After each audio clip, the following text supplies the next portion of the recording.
Galárraga. Amigos, buenas tardes, bienvenidos a 24 horas. Bomba ciclónica en Estados Unidos afecta a 50 millones de personas en 7 estados. Es la peor tormenta en décadas. En breve, Alcibiades Onofre desde Nueva York nos va a actualizar esta información. Hola, Gaby. Hola Liz, amigos, muy buenas tardes. Y en temas del país, 6 provincias del Ecuador están en alerta roja por las lluvias. Se seguirán registrando tormentas y María Gracia Chacón nos dará más información en breve. Empezamos con las noticias, con el clima extremo. Bienvenidos.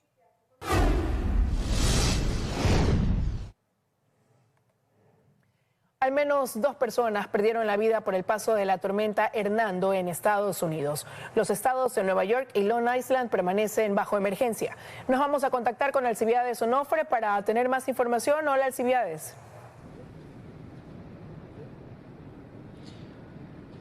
Buenas tardes, y en este punto donde me encuentro, la caída de nieve ha registrado al menos unos 80 centímetros de caída de nieve por esta tormenta denominada una de las más fuertes de estos últimos tiempos, según lo que reportan las autoridades. El servicio escolar está suspendido y también transporte aéreo y terrestre de igual manera continúan restringidos. Las autoridades han llamado a la ciudadanía a mantenerse dentro de casa y no exponerse ante los peligros por estos vientos fuertes y también la nieve que está cayendo. Por el momento se encuentran analizando si es que existen víctimas mortales. En el transcurso de estas horas se darán a conocer más detalles de lo que están evaluando las autoridades. Hasta el momento tendremos un reportaje para mostrarles a ustedes cómo ha sido la tormenta que ha impactado a la costa este de los Estados Unidos.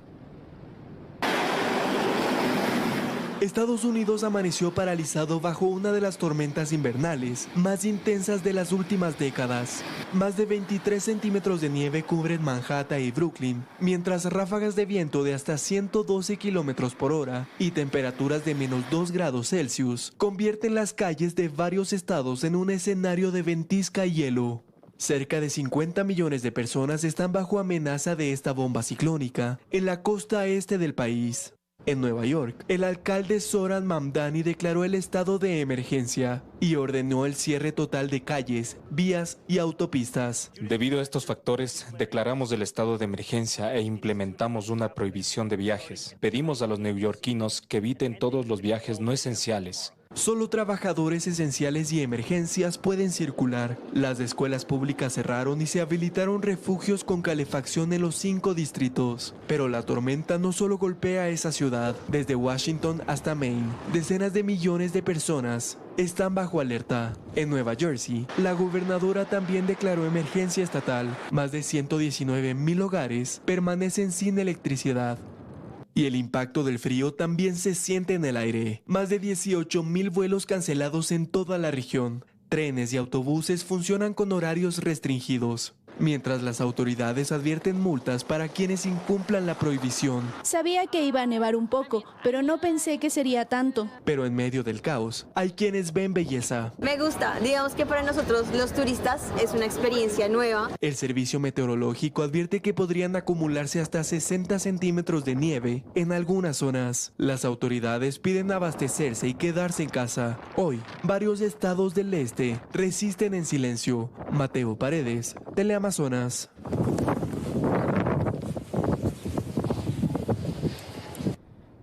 Y dentro de los Estados Unidos, la comunidad hispana es la que más dinero pierde también de igual manera al no poder trabajar. Los migrantes han perdido, según lo que nos reportan, hasta de $150 hasta $300, quienes están obviamente resguardados en estos momentos en casa. Hemos recolectado también algunas historias en las calles y aquí tenemos también enseguida este reportaje. La nieve no solo congeló las calles, también dejó al descubierto una realidad que pocos ven. En medio de la tormenta Hernando, caminando entre ráfagas de viento que cortaban la piel, encontramos a un migrante hondureño recorriendo Long Island, Nueva York. No buscaba refugio, buscaba comida. Algo de comer, ya ahorita, así como está el clima, hoy cayó más nieve que todos los días. Hoy está más tremendo. Los restaurantes y otros locales estaban cerrados. Las calles desiertas. Pero para él quedarse en casa no era una opción. Vive rentando un cuarto, sin cocina, sin alimentos almacenados. Pero cuando el hambre aprieta, el frío deja de importar. Todo el negocio está cerrado. Las autoridades ordenaron permanecer en casa y las imágenes lo confirman. Esta tormenta no es un juego, pero en medio de este panorama hay otra tormenta silenciosa, la que golpea a quienes viven el día a día. La tormenta encerró a millones en la costa este, pero no detuvo a quienes dependen de cada jornada para sobrevivir. Pero la verdad, si no trabaja no gana nada. Ahí como ahorita que está haciendo viento, pues la verdad ya como que ha bajado un poco la temperatura y está un poco frío. Es un trabajo que se gana bien, pero se trabaja menos, ¿verdad? Pocas horas, pero la verdad es muy cansado esto. Sí. ¿Cuánto pagan la hora en la nieve? Aquí lo mínimo está 25, lo máximo está 35, 30. ¿Y aquí se van a otro lugar también? Sí, tenemos varios buildings, lo que es comerciales, casas. Pero hubo otros que ni siquiera pudieron salir de sus puertas. El día perdido pesa más que la nieve. Está full la tormenta. No hay ni un alma tampoco por ahí.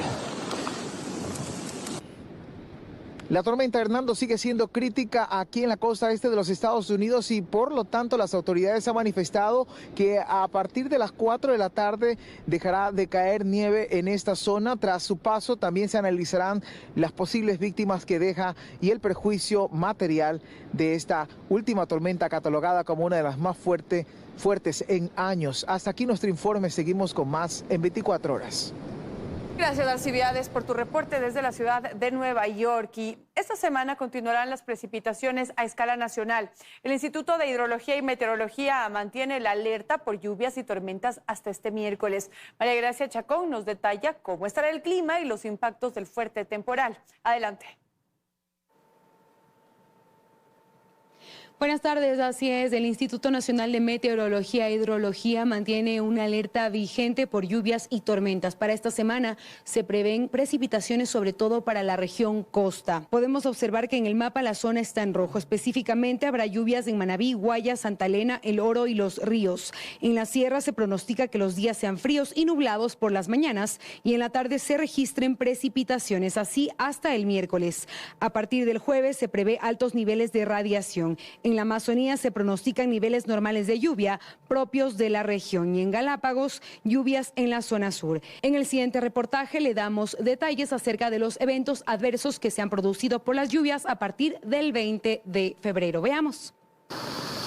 La época lluviosa impacta con fuerza diversas zonas del país. Ante la magnitud del temporal, la Secretaría de Gestión de Riesgos actualizó el 20 de febrero la alerta roja, incluyendo a 6 provincias: Carchi, Esmeraldas, Loja, Guayas, Los Ríos y Pichincha. A partir de esa fecha hasta este lunes, la Secretaría registró los siguientes datos: 55 eventos por lluvias, de ellos 21 inundaciones, 16 deslizamientos, 13 lluvias intensas, 3 procesos de erosión hídrica, un vendaval y un hundimiento. Sin embargo, 43 eventos permanecen abiertos y se ejecutan acciones en el lugar, pues corresponden a deslizamientos y acumulación de agua en varios sectores, mientras que 2 eventos a escala nacional ya fueron cerrados y se mantienen en seguimiento. Además, 5 personas han sido damnificadas con daños directos y 1.590 afectadas con impactos indirectos, como interrupciones en servicios básicos, movilidad o actividades cotidianas. Así se reportó un total de 1.595 personas impactadas. Las provincias donde la población sufrió mayor impacto fueron Guayas con 1.305 personas, Manabí con 188, Loja con 87, Santa Elena con 10 y Los Ríos con 5. 251 viviendas fueron afectadas en todo el país. El COE Nacional se encuentra en sesión permanente debido al fuerte temporal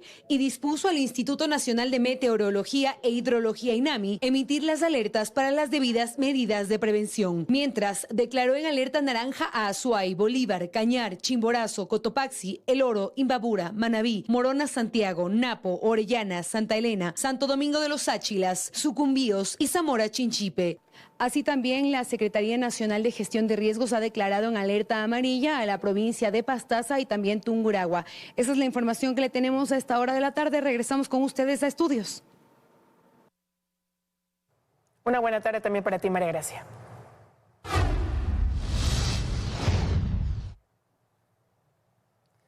La presidenta Claudia Sheinbaum aseguró que México amaneció en calma y sin bloqueos tras una jornada violenta. El gobierno desplegó 2.500 militares como refuerzo y afirmó que mantiene el control operativo para evitar nuevos hechos de violencia. hay más tranquilidad y hay gobierno, hay Fuerzas Armadas, hay gabinete de seguridad y hay mucha coordinación. Con este mensaje arrancó la presidenta Claudia Sheinbaum luego de una de las jornadas más violentas del año en México. Las llamas iluminaron la noche, el humo negro cubrió carreteras y el temor se apoderó de varios estados mexicanos. Pero esta mañana, el mensaje desde el Palacio Nacional fue claro: hay normalidad. La mandataria aseguró que el panorama cambió con el amanecer. Todas las carreteras hoy están libres, no tienen problema, ya se puede circular. De todas maneras, pues se mantiene obviamente el centro de mando. El gobierno federal instaló un centro de mando permanente, el cual busca responder de inmediato ante cualquier contingencia y evitar nuevos episodios de violencia. Se han estado concentrando desde ayer en la noche más efectivos militares, 2.500 efectivos en refuerzos. Mientras tanto, el secretario de Defensa, Ricardo Trevila, relató el operativo en donde murió el criminal más buscado de México y Estados Unidos, alias Mencho.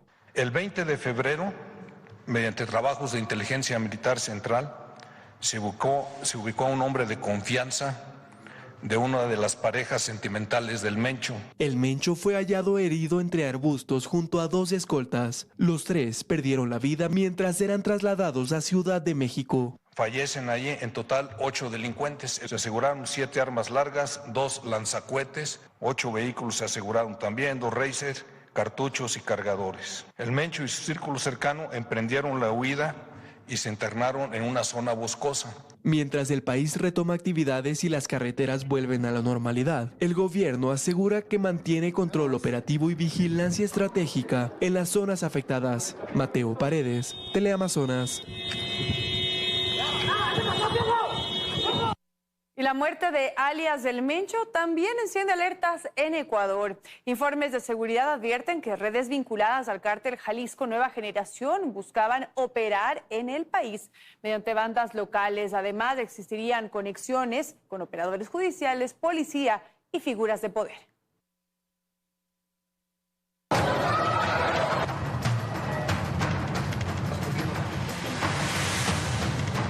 Cuando cae un líder de una estructura del tamaño de Nemesio Ceguera Cervantes, alias El Mencho, cabeza del cártel Jalisco Nueva Generación, el negocio no se detiene, se reacomoda y ahí entra Ecuador.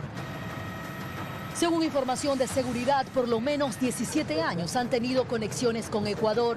Informes especializados empezaron a advertir el interés de redes vinculadas al grupo del Mencho. Por el corredor del Pacífico, Ecuador se volvió estratégico por su salida marítima y por la presencia de estructuras capaces de mover grandes volúmenes de cocaína. En ese engranaje han sido ubicados los Lobos, los Tiguerones y Chone Killers, dentro de la cadena que abastece a redes mexicanas mediante alianzas criminales. El esquema es directo, el cártel financia y compra la droga, las bandas ecuatorianas ejecutan el acopio, la contaminación de contenedores, la custodia de cargamentos y la violencia en territorio. Detrás de esas estructuras aparecen nombres que ya han sido golpeados por la justicia. Wilmer Giovanni Chavarría Barre, alias Pipo, líder de los Lobos, capturado en Málaga en 2025. Simón Marbolejo Zambrano, alias El Tunco, parte de la estructura operativa de esa organización.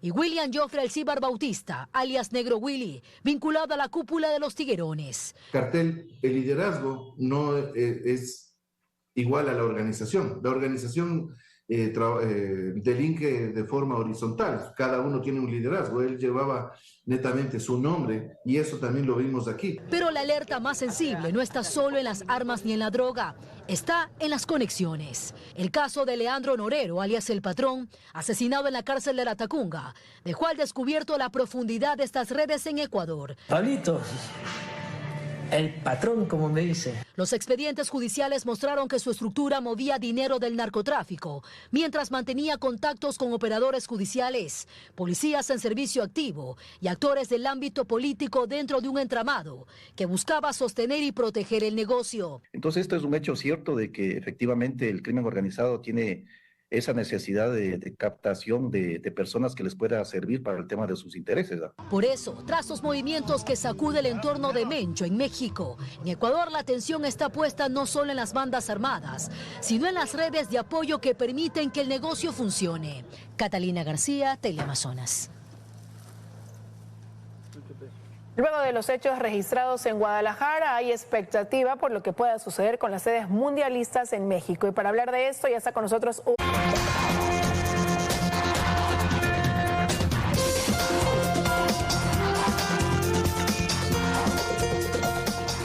Seguimos con más información, amigos. Gracias por elegirnos. El Servicio de Contratación Pública suspendió a 2 compañías de seguridad en Guayaquil que estaban en el catálogo electrónico. A propósito de presuntas operaciones irregulares, intervinieron además el Ministerio del Interior y las Fuerzas Armadas. Sercop no da muchos detalles, pero se trata de 2 compañías de seguridad domiciliadas en Guayaquil que se encontraban en el catálogo electrónico. Es decir, que entidades públicas podían contratarlas.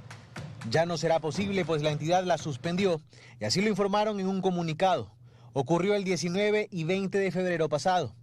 En la inspección participaron funcionarios del IES, del Ministerio del Trabajo, que supervisaron las condiciones en las que los guardias de seguridad se encontraban. Pero no solo eso. El Ministerio del Interior y las Fuerzas Armadas también estuvieron presentes. Uniformados de esta última decomisaron 319 armas y 1.341 municiones. Y es que tras la última alerta generada tras el asesinato de alias Marino, criminal que constituyó empresas de seguridad para con ellas obtener permisos de porte y tenencia de armas, las alarmas continúan encendidas. Se trata de un tema de preocupación para la fuerza pública, pues en este contexto los permisos de armas para empresas de seguridad pasaron de 8.533 en 2024 a 13.425. Y según información de la Superintendencia de Compañías, 933 de las 1.770 empresas de seguridad que existen en el país se constituyeron entre 2019 y 2025. En el catálogo electrónico hay 178 y ahí el Sercop ha empezado a depurar. Carlos Acoto, Teleamazonas. La provincia de Manabí registró 12 muertes violentas en las últimas horas. Uno de los hechos ocurrió en una camaronera del cantón Jama y dejó a 7 personas asesinadas. Las investigaciones para dar con los responsables continúan. Manabí amaneció otra vez con cifras que alarman.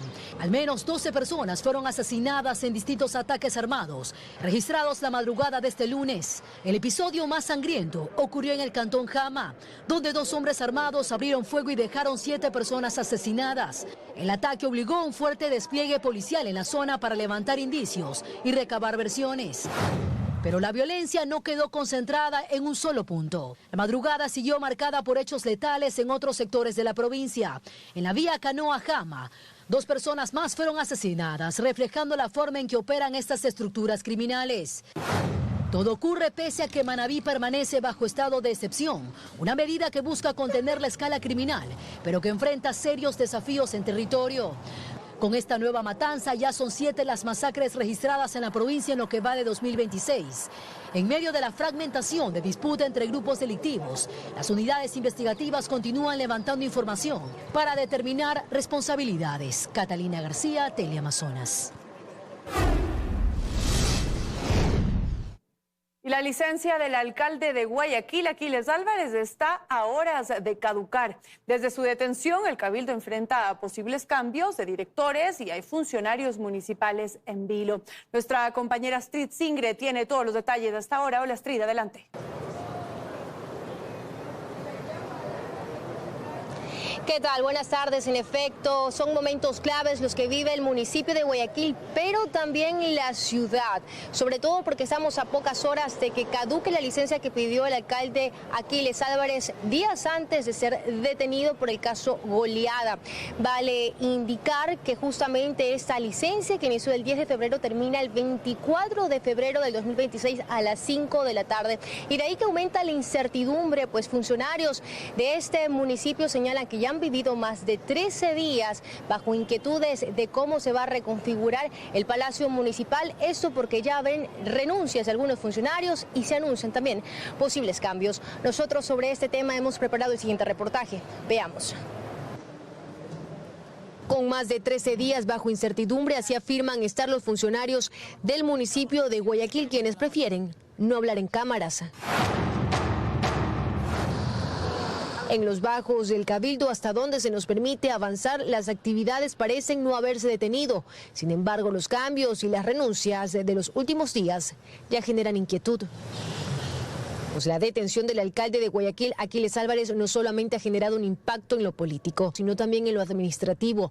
Y de ahí que en medio de posibles remociones en direcciones municipales, la duda crece. Actualmente el municipio de Guayaquil mantiene una nómina de 5.001 trabajadores que, al igual que en otras entidades públicas del país bajo la LOCEP, maneja las modalidades de libre remoción y contratos de servicio ocasionales, además de nombramientos permanentes. Pero a más de esto, también está una ciudad que espera que llegue la estabilidad en el Sillón de Olmedo, pues este 24 de febrero a las 5 de la tarde se cumple ya la licencia de 15 días solicitada por Aquiles Álvarez, situación que pone sobre la mesa dos escenarios. El primero implica la ampliación de la licencia actual, que se sustancia en el artículo 57 del COTAP y que permite hasta un plazo máximo de 60 días, mientras que la LUCEP en el artículo 27 establece el pedido de vacaciones de 30 días y hasta 60 días en el caso de tener vacaciones acumuladas. Y según fuentes de este noticiero, este sería la carta idónea a utilizar de Álvarez en sus actuales condiciones, pues con esta solicitud que deberá llevar la firma del alcalde, el pedido no tendría que ser sometido a votación del Consejo. Aquiles Álvarez, recluido en la cárcel de La Tacunga, enfrenta dos procesos: el caso Goleada, por el cual cumple una prisión preventiva, y el caso AAA, el mismo que el juez Cristian Alex Fierro, miembro del Tribunal Penal Especializado para el Juzgamiento de Delitos Relacionados con Corrupción y Crimen Organizado, se excusó este 22 de febrero de integrar el tribunal que conoce la causa mediática. Astrix, de Teleamazonas. Bien, además de lo que habíamos señalado en el reportaje, indicar que el alcalde de la ciudad estaría posiblemente también enfrentando un tercer proceso, esto por incumplimiento de orden judicial en el caso del dispositivo electrónico que portaba como una medida sustitutiva. Esta es la información a esta hora de la tarde. Nosotros continuaremos aquí en Los Bajos para recabar mayor información. Les llevaremos en nuestras próximas emisiones. Buena jornada. Estaremos pendientes, Astrid, gracias. El acuerdo ministerial que busca flexibilizar la jornada laboral no está vigente ni publicado en el registro oficial, así lo confirmó el ministro de Trabajo. Gremios de trabajadores preparan una demanda de inconstitucionalidad, mientras que el sector empleador dice que se garantizan más plazas de empleo formal. El cuestionado acuerdo ministerial que busca flexibilizar la jornada laboral y que se filtró el pasado 20 de febrero con la firma electrónica del ministro de Trabajo aún no está vigente. Así lo confirmó Harold Burbano en el espacio de entrevistas de 24 horas. Sin embargo, afirmó que se trata de un texto definitivo de propuesta sobre una nueva regulación de la jornada de trabajo. Eliminamos este tema del famoso cargo a vacaciones. El Código de Trabajo está muy claro: 40 horas a la semana, 8 horas diarias, 2 horas extra que se podrían aumentar, que pueden ser pagadas a través de dinero o, de ser el caso con esta normativa, lo que se puede hacer es pagarlo con tiempo. Se refiere al artículo 4 del acuerdo, que plantea la posibilidad de aumentar la jornada hasta por 12 horas diarias a cambio de días de descanso. Y aquí una cuestión: ¿qué pasaría con las horas extraordinarias de trabajo? No es que no se pagan, lo que damos es una nueva opción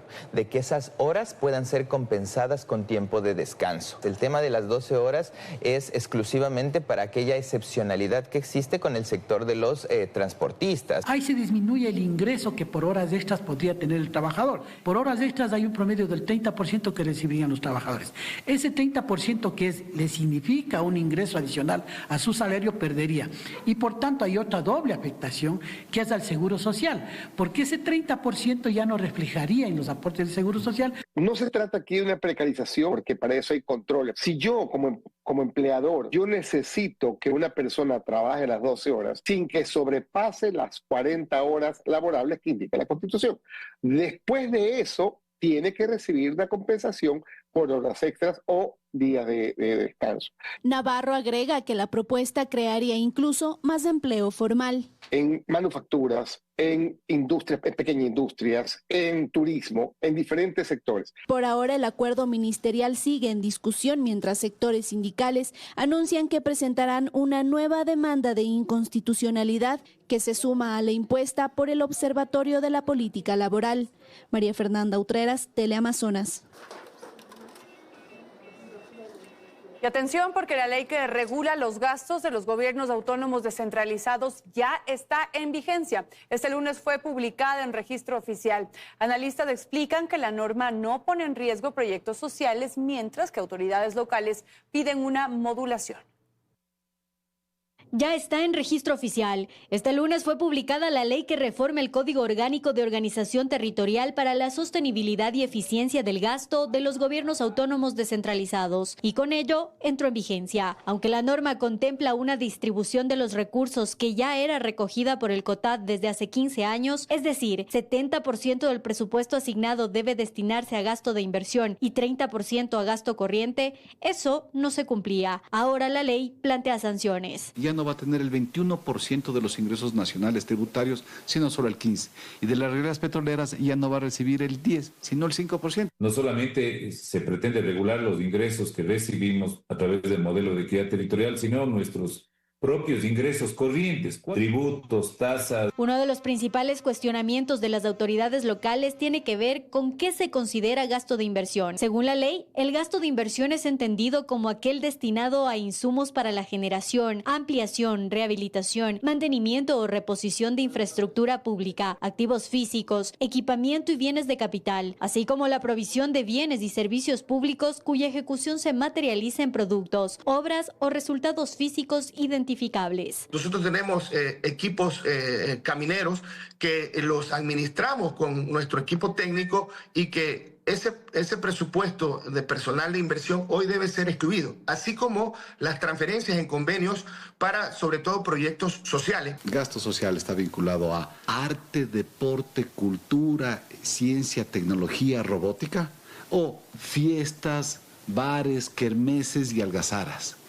Lo que se le está diciendo es controle y disminuya el gasto corriente nocivo, de fiestas, de bailes, de gastos, y trasládelo al verdadero gasto. Este lunes se presentó ya la primera demanda de inconstitucionalidad en contra de la ley ante la Corte Constitucional. Lo ideal sería que hubiera una reforma específica y que el personal de inversión no estén excluidos. Ojalá que se pueda revisar de manera urgente y con ello no tengan que atenderse quizás numerosas demandas de inconstitucionalidad. Si la Corte no se pronuncia, los GATS deberán iniciar la aplicación progresiva desde el 1 de junio. Belén Merizalde, Teleamazonas. El proyecto de ley para el fortalecimiento de los sectores minero y energético irá a segundo debate. Esta noche será aprobado el informe en la Comisión de Desarrollo Económico. La propuesta permite la participación privada en la generación eléctrica, pero también cambia la licencia ambiental. Dos aspectos regula el proyecto de ley para el fortalecimiento de los sectores estratégicos que envió el Ejecutivo a la Asamblea como económico urgente, cuyo informe para segundo debate será tramitado en la Comisión de Desarrollo Económico este lunes. La mesa legislativa mantuvo el texto propuesto por el presidente, el que permite la participación de la empresa privada en proyectos de generación eléctrica. Es algo que había pedido también la Corte Constitucional, ¿no? El aclarar el tema de interés público para las concesiones y delegaciones por excepcionalidad al sector privado. Entonces eso debe constar dentro de la ley y entiendo que no, estará permanente también dentro del informe para segundo debate. Para los proyectos mineros, se plantea simplificar la etapa de exploración, reducir todo el proceso a 15 años y eliminar las autorizaciones para cada paso. Además, busca promover la inversión en minería con la creación de clústeres y áreas mineras con protección de seguridad estratégica. Y también la minería artesanal solo se podrá desarrollar en el Ecuador por 10 años. La norma en sí no solamente está teniendo problemas de fondo, es decir, problemas que pueden ser analizados por el tema de vulneración de derechos, sino que está teniendo problemas de forma. Un tema fundamental es el tema de no observar el proceso de la consulta prelegislativa. Este proyecto además reforma el artículo 25 de la Ley de Servicio de Electricidad, en el que especifica en qué caso se puede hacer una delegación excepcional a privados para generación eléctrica. Según el texto, las empresas interesadas pasarán por un proceso de selección y tendrá una duración de máximo 30 años. Pero se mantiene el espíritu justo de volver más eficiente algunos servicios para las concesiones y delegaciones del tema de minería y energético. No podemos permitir que normativas de esta naturaleza se generen desde la Asamblea Nacional, por cuanto lo que busca es restringir los derechos de los ciudadanos ecuatorianos. Una vez aprobado el informe para segundo debate, irá al Pleno de la Asamblea. En Quito, Karen Aro, Teleamazonas.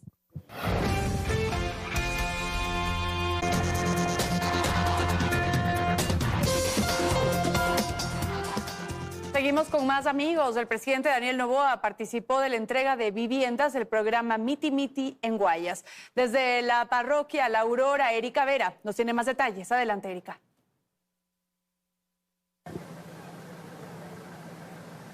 Así es, buenas tardes. En horas de la mañana, el presidente de la República, Daniel Noboa, participó de una actividad que corresponde al programa Miti Miti del Ministerio de Infraestructura y Transporte. En esta actividad se entregó 5 viviendas a beneficiarios de uno de los tantos programas que manifiesta esta cartera de Estado. El presidente de la República acompañó en un recorrido en una de las viviendas que se encuentra completamente equipada junto a uno de los beneficiarios. Posterior se acercó y compartió también con varias personas de este programa y entregó las llaves de forma simbólica. El presidente de la República en su discurso mencionó que más de 7.800 viviendas ya han sido entregadas por este programa y también mencionó que la inversión general de este proyecto supera los 230 millones de dólares. Escuchemos un poco las declaraciones del presidente de la República.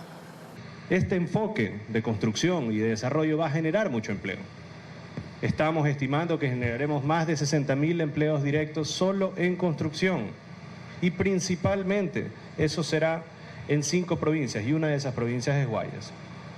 Así también el presidente de la República mencionó que no solo está encargado el área de la construcción de viviendas, sino también del avance del 5º puente. Escuchemos. Y enfocarse en las obras emblemáticas que todos los gobiernos del pasado los dejaron en el olvido, como el 5º puente. Eso le va a mejorar la vida a todos los ecuatorianos, va a mejorar la vida a los exportadores, a los importadores, a los mismos transportistas, le dará más seguridad. Esta es la información que tengo a esta hora de la tarde. Ustedes continúan con más en estudios. Muy buenas tardes. Gracias, Erika. Y concejales de Quito presentaron demandas de inconstitucionalidad ante el incremento del valor de la tasa de recolección de basura. Steffi Paz tiene un informe.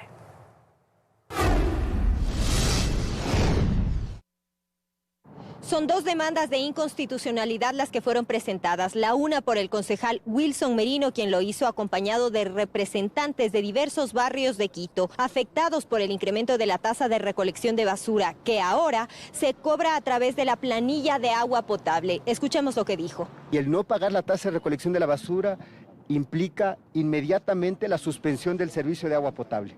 Hay familias que el día de hoy ya han pasado más de una semana, más de 10 días sin agua potable. Esto no puede suceder. Esperamos y confiamos que la Corte Constitucional haga justicia. ¡No al atraco!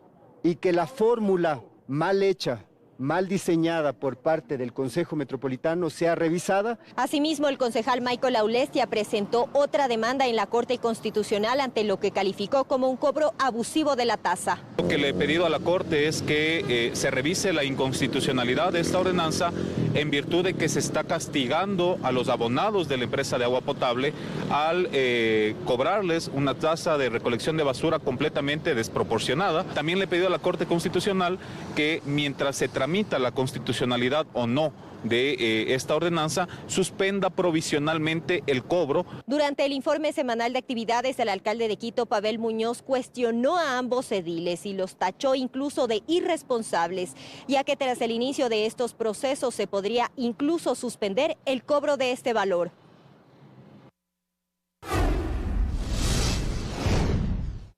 Ecuador registró su peor tasa de rechazos de visas de turismo hacia Estados Unidos en el año 2025. Un equipo de este noticiero evidenció que decenas de ciudadanos salían del consulado en Guayaquil con la solicitud de visado negada. Bernarda Ceballos nos tiene todos los detalles de esta hora. Adelante.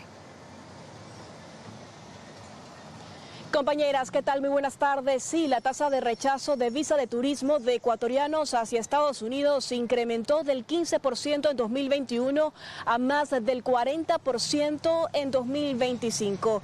Y en la actualidad la situación continúa igual. A lo largo de esta mañana hemos observado que decenas de ciudadanos ecuatorianos que han acudido al consulado aquí en Guayaquil han salido con la solicitud negada. Les tenemos preparado el siguiente reportaje.